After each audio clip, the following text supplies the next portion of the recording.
नमस्कार दोस्तों, बीएस गुरु एजुकेशन की तरफ से एक बार फिर 1 दिसंबर का करंट अफेयर्स लेके मैं भूपेंद्र सिंह आपके लिए हाजिर हुआ हूँ। चलिए देखते हैं पहला करंट अफेयर्स क्या है आज के इस न्यूज़ में। देखते हैं फ्रेंड्स पहला करंट अफेयर्स है सीमा सुरक्षा बल से। सीमा सुरक्षा बल, जिसे हम लोग बीएसएफ के नाम से भी जानते हैं, यानी प्रतिवर्ष 1 दिसंबर को सीमा सुरक्षा बल स्थापना दिवस मनाया जाता है। भारत और पाकिस्तान युद्ध के बाद भारतीय सीमा की रक्षा के लिए विशेष उद्देश्य के मद्देनजर, यानी ये जो बीएसएफ है वो भारत और पाकिस्तान के मध्य सुरक्षा करता है सीमाओं की। और 1965 में सीमा सुरक्षा बल की स्थापना की गई थी। जैसे कि आप लोग देख पा रहे हैं कि यहाँ 1965, जो आपको 1965 है, इसमें बीएसएफ यानी सीमा सुरक्षा बल यानी बॉर्डर सिक्योरिटी फोर्सेस की स्थापना की गई थी। ये गृह मंत्रालय यानी मिनिस्ट्री ऑफ होम अफेयर्स के प्रशासनिक नियंत्रण के तहत भारत के 5 केंद्रीय सशस्त्र पुलिस बलों यानी सीएपीएफ में, यानी सेंट्रल आर्म पुलिस फोर्सेस में से एक है। सीमा सुरक्षा बल यानी बीएसएफ के 2.65 लाख से अधिक रक्षाकर्मी पाकिस्तान बांग्लादेश की सीमा में पर तैनात हैं। सीमा सुरक्षा बल यानी बीएसएफ के जवानों को नक्सल विरोधी अभियानों, भारत पाकिस्तान अंतर्राष्ट्रीय सीमा, भारत बांग्लादेश अंतर्राष्ट्रीय सीमा नियंत्रण रेखा एलओसी पर तैनात किया गया है। इसके अंतर्गत एक विंग, मरीन विंग, एक आर्टिलरी रेजिमेंट और कमांडो यूनिट शामिल है।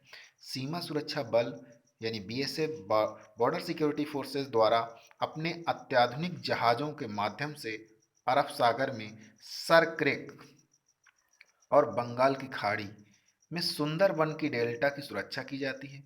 इसके अलावा सीमा सुरक्षा बल आवश्यकता पड़ने पर प्राकृतिक आपदा के दौरान मानवीय जीवन को बचाने का कार्य भी करता है।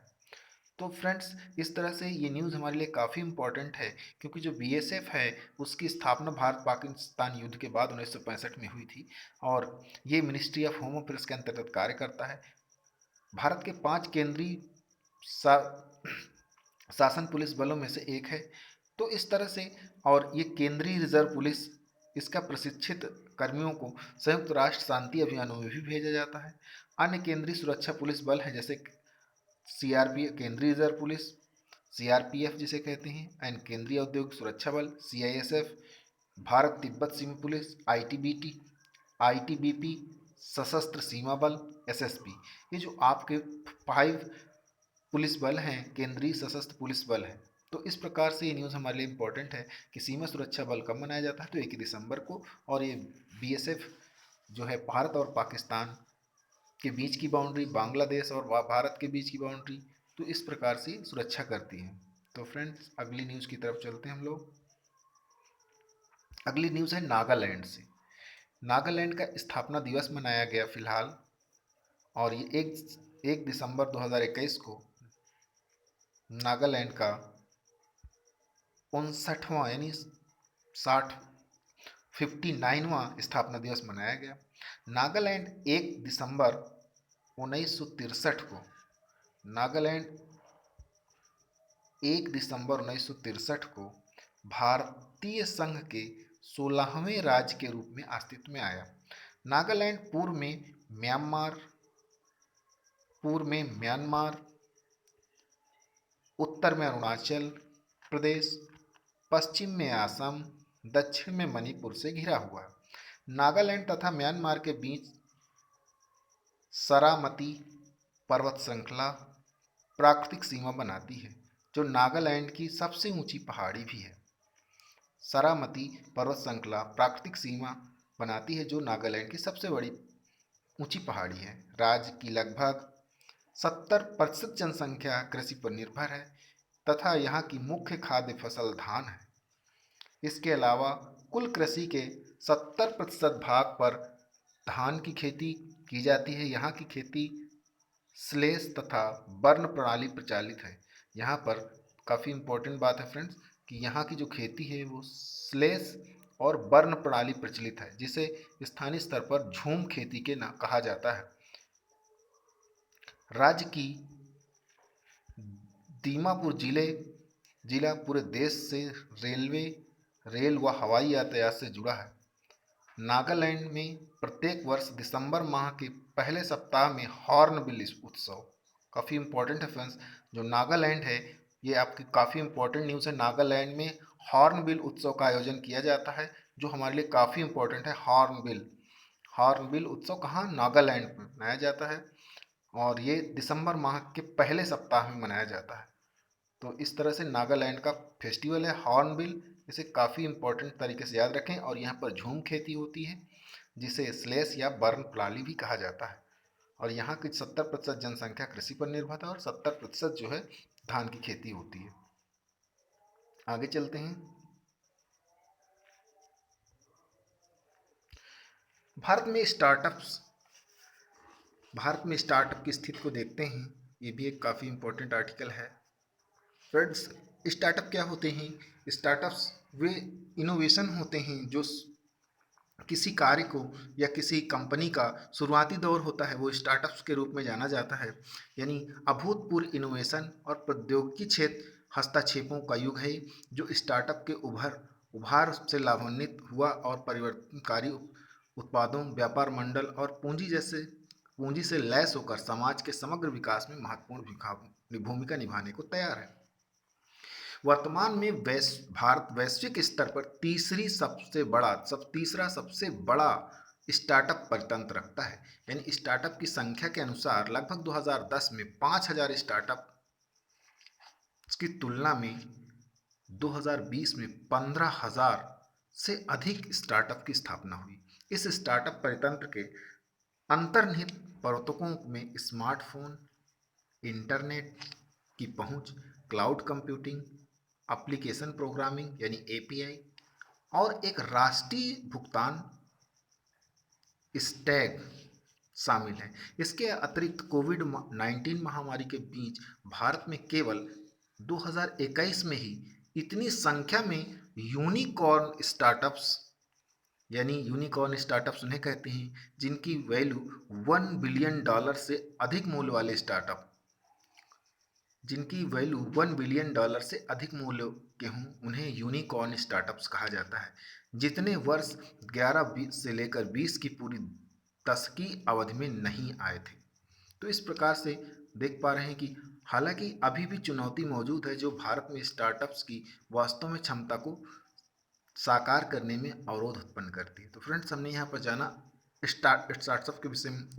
किसी कंपनी को स्टार्ट जो पोजीशन होती है, यानी छोटे स्तर पर वो स्टार्टअप में आती है, तो उसके विषय में हमने जाना। और यहाँ पर एक इम्पॉर्टेंट तथ्य आया है, यूनिकॉर्न स्टार्टअप। वो शुरुआती कंपनी जिसकी पूंजी $1 बिलियन से अधिक मूल्य वाले स्टार्टअप्स को ही हम यूनिकॉर्न स्टार्टअप के नाम से जानते हैं। भारत में इस समय लगभग 15,000 से अधिक स्टार्टअप्स हैं, जो कि internet, smartphone, cloud computing, application और एक राष्ट्रीय स्टैक के साथ शामिल हैं। चलते हैं अगली न्यूज़ की तरफ। काफ़ी इंपॉर्टेंट न्यूज़ है फ्रेंड्स। ये बारबाडोस एक देश है जो फिलहाल अभी अभी महारानी एलिजाबेथ द्वितीय को अपने राष्ट्र के प्रमुख पद से हटा दिया है और देश के ब्रिटिश उपनिवेश बनने के लगभग 400 वर्षों बाद दुनिया का सबसे नया गणराज्य बन गया है। यानी अभी आज ही उसे मंगलवार को स्वतंत्रता मिली, यानी कल। कैरिबियाई द्वीपीय राष्ट्र अपनी स्वतंत्रता के 55 वर्षों बाद ब्रिटेन से अलग होकर औपनिवेशिक शासन के प्रभाव से मुक्त हो पाया।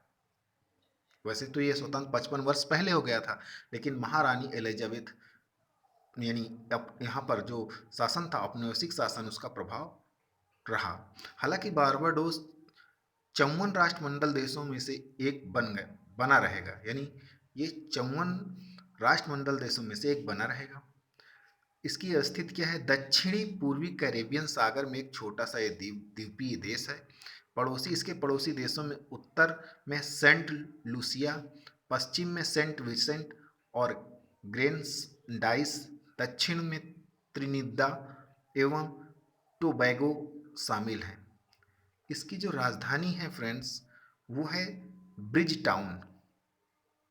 ब्रिज टाउन 30 नवंबर 1966 को बारबाडोस ने स्वतंत्रता प्राप्त की थी और डेम सैंड्रा पुले पुनेला मेसन यहाँ की बारबाडोस की वर्तमान राष्ट्रपति हैं। तो इस प्रकार से, और मियाँ आमोर मोटली बारबाडोस की प्रधानमंत्री हैं। मैप देख लेते हैं इसका। देखिए फ्रेंड्स, ये आपका मैप है। मैप में ये है आपका कैरेबियन सी और ये है आपका बारबाडोस द्वीप। इसकी राजधानी है ब्रिज टाउन और नीचे आप देख पा रहे हैं जैसे इधर कोलंबिया है, वेनेजुला है, गुयाना है और इसके आसपास की जो आप यहाँ नीचे देख पा रहे हो, यहाँ नीचे ब्राज़ील है। तो इस तरह से ये आज बारबाडोस के निकटतम पड़ोसी हैं, जैसे कि हमने देखा। चलते हैं अगली न्यूज़ की तरफ। अभी फ्रेंड्स हमने एक न्यूज़ देखी राष्ट्रमंडल। तो राष्ट्रमंडल क्या होते हैं? यह एक उन देशों का एक अंतर्राष्ट्रीय गैर अंतर्राष्ट्रीय अंतर सरकारी संगठन है जो ज़्यादातर ब्रिटिश साम्राज्य और उस पर निर्भर क्षेत्र थे। पहले जिन पर देशों पर ब्रिटेन का शासन था, उन सभी देशों का समूह एक तरीके से कह सकते हैं राष्ट्रमंडल कहलाता है। इसकी स्थापना वर्ष 1949 में लंदन घोषणा पत्र द्वारा की गई। महारानी एलिजाबेथ द्वितीय राष्ट्रमंडल की प्रमुख हैं। वर्तमान में 54 देश इसके सदस्य हैं। यह सदस्यता स्वतंत्र और समान स्वैच्छिक सहयोग पर आधारित है। लगभग यह 2.5 अरब लोगों का आश्रय स्थल है। इसमें उन्नत अर्थव्यवस्थाएं और विकासशील देशों दोनों शामिल हैं। वर्ष 2009 में राष्ट्रमंडल में शामिल होने वाले अंतिम देश है रवांडा। राष्ट्रमंडल शासनाध्यक्ष की बैठक को राष्ट्रमंडल देशों के शासन अध्यक्षों की द्विवर्षीय शिखर सम्मेलन बैठक कहा जाता है। अगली न्यूज़ है लिथियम से संबंधित। लिथियम काफ़ी इम्पोर्टेंट रखता है। वैज्ञानिकों ने कुछ विकसित तारों में लिथियम की प्रचुरता के पीछे का रहस्य पता लगाया है। विकसित सितारों में लिथियम की उपस्थिति हमेशा वैज्ञानिकों के लिए एक रहस्य रही है, क्योंकि वैज्ञानिकों द्वारा विकसित मॉडल के मुताबिक इस तत्व को तारे के गर्म प्लाज्मा से नष्ट हो जाना चाहिए, यानी तारों में से नहीं पाया जाना चाहिए। लिथियम पृथ्वी पर मौजूद एक दुर्लभ तत्व है। लिथियम पृथ्वी पर मौजूद एक दुर्लभ तत्व है और रिचार्जेबल बैटरी, इसका उपयोग रिचार्जेबल बैटरी का एक प्रमुख घटक भी है। लिथियम के गुण, यह एक रासायनिक तत्व है जिसका प्रतीक Li है। यह एक नरम चांदी के समान सफ़ेद धातु है, यानी ये नरम होती है और चांदी के समान सफ़ेद धातु है। मानक परिस्थितियों में यह सबसे हल्की धातु और सबसे हल्का ठोस तत्व है। यह अत्यधिक प्रतिक्रियाशील और ज्वलनशील, अतः इसे खनिज तेल के रूप में संग्रहित किया जाना चाहिए। लिथियम नया सफ़ेद सोना यानी व्हाइट गोल्ड बन गया है, क्योंकि उच्च क्षमता वाली रिचार्जेबल बैटरी, जैसे कि आप देख रहे हैं, उच्च क्षमता वाली रिचार्जेबल बैटरी जो होती है आपकी में उपयोग के कारण इसकी मांग बढ़ी है।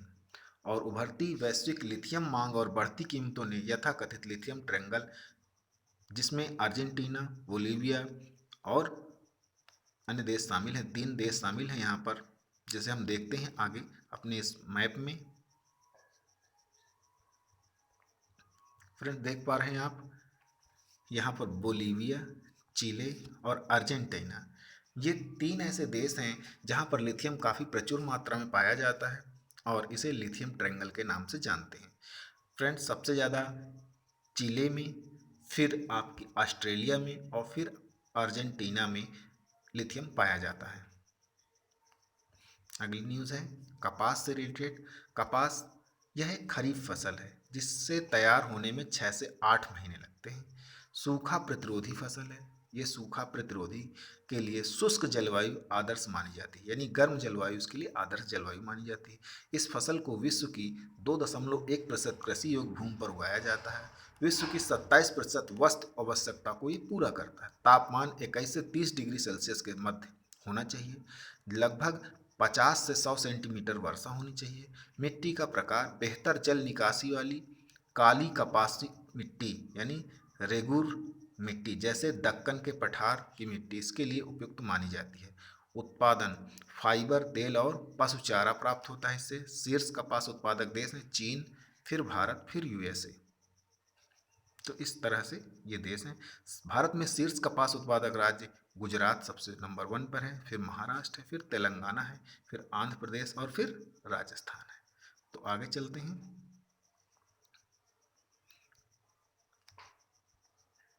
कपास की चार कृषिगत प्रजातियां हैं, जैसे गॉसिपियम, अरोबियम, जी हार्बेसम, जी हिरसुटम, जी बारबाडेस। तो गास्पियम जो है, आरबीएम और जी हार्बेसम को प्राचीन विश्व की कपास या एशियाई कपास के रूप में जाना जाता है। जी हिरसुटम को अमेरिकी कपास, उच्च भूमि कपास के रूप में जाना जाता है और जी बारबाडोस के मिस्र के कपास के रूप में जाना जाता है। ये दोनों नए विश्व की कपास प्रजातियां हैं। अभी संकर यानी हाइब्रिड कपास की बात करते हैं। फ्रेंड्स, कपास के विषय में काफ़ी एग्जाम में क्वेश्चन पूछे गए हैं। ये किस मिट्टी में उगाया जाता है, कपास बीटी कॉटन क्या है, या इसमें कौन से प्रजाति यानी संकर प्रजाति बीटी कॉटन के विषय में। तो इस प्रकार से न्यूज़ काफ़ी इंपॉर्टेंट है। किस प्रकार की मिट्टी में उगाया जाता है, इसमें कितनी वर्षा की आवश्यकता होती है, ये शुष्क क्षेत्र में होता है या किन किन क्षेत्रों में होता है। इस तरह के सवाल पिछले कई एग्जाम्स में आ चुके हैं। तो फ्रेंड्स, इसे थोड़ा सा ध्यान से देखें। तो इस प्रकार से हमारे पास देख पा रहे हैं हम कि संकर यानी हाइब्रिड कपास, इस प्रकार की कपास विभिन्न आनुवांशिक लक्षणों वाले दो मूल उपभेदों यानी हाइब्रिड करके बनाई गई। जब खुले परागण वाले पौधे अन्य संबंधित किस्म के साथ स्वाभाविक रूप से पर परागण करते हैं तो हाइब्रिड अक्सर प्रकृति में अनायास और निरसिद्ध ढंग से बनाए जाते हैं। बीटी कपास यह एक आनुवांशिक रूप से संशोधित जीव या कपास की आनुवांशिक रूप से संशोधित कीट प्रतिरोधी किस्म है। ये कीट प्रतिरोधी है। और भारत में कपास की स्थिति को देखते हैं तो कुछ इस प्रकार से पता चलता है कि भारत कपास एक महत्वपूर्ण फाइबर और नकदी फसल है जो भारत की औद्योगिक और कृषि अर्थव्यवस्था में प्रमुख भूमिका निभाती है। भारत विश्व में कपास का सबसे बड़ा उत्पादक और तीसरा सबसे बड़ा निर्यातक देश है। यह विश्व में कपास का सबसे बड़ा उपभोक्ता भी है। कीट प्रतिरोधी यानी आनुवांशिक रूप से संशोधित यानी जीएम बीटी कपास संकर फलों ने वर्ष 2002 में अपनी शुरुआत के बाद से भारतीय बाजार में कपास के 95% से अधिक क्षेत्र कवर कर कब्जा कर लिया है। वर्ष भारत प्रत्येक वर्ष लगभग 6 मिलियन टन कपास का उत्पादन करता है, जो विश्व के कपास उत्पादन का लगभग 23% है। भारत विश्व के कुल जैव कपास उत्पादन का लगभग 51% उत्पादित करता है। अगली thanks for watching this video friends. आज के लिए इतना ही। फ्रेंड्स, यदि ये वीडियो आपको अच्छा लगता है तो आप इस वीडियो को लाइक करें और सब्सक्राइब करें, अपने फ्रेंड सर्किल में इसे डिस्ट्रीब्यूट करें। Thanks for watching again and again.